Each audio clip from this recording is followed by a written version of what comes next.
俩手輕牙錯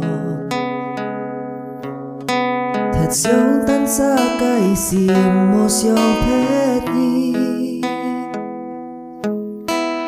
buồn si cho chút lời yêu cả đi hô hô lời siêu oi kết có như treo chút hi treo ngày buồn khó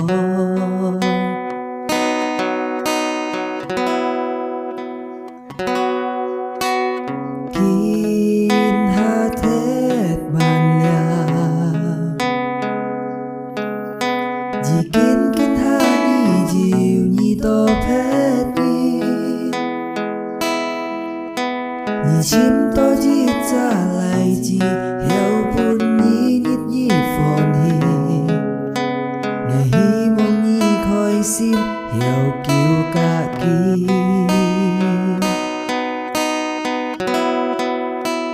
ngày lối ta buồn kỳ nhà nhìn hi mong kỳ hiểu lối xa như du chín si hiểu buồn như lời phồn hi mới mệt như sông dìm trong gai hà ngày an ôi ni ngày lối trong ni chỉ kín ngày biếng gì như cả kỳ kín hà ngày phun nín ngày bụi cô nhi ngày mắn mắn mong kỳ ni ngày tan xa lối thung dìm ngày mì nhà cái phun gì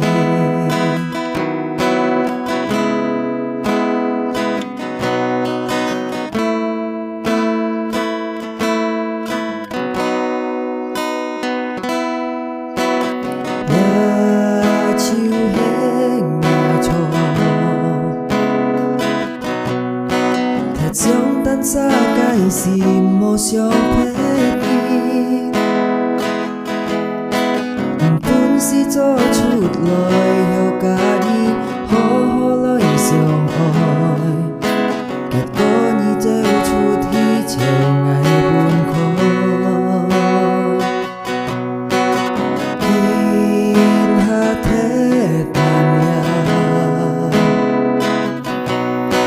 chỉ kín kín hạ như dịu như to phép đi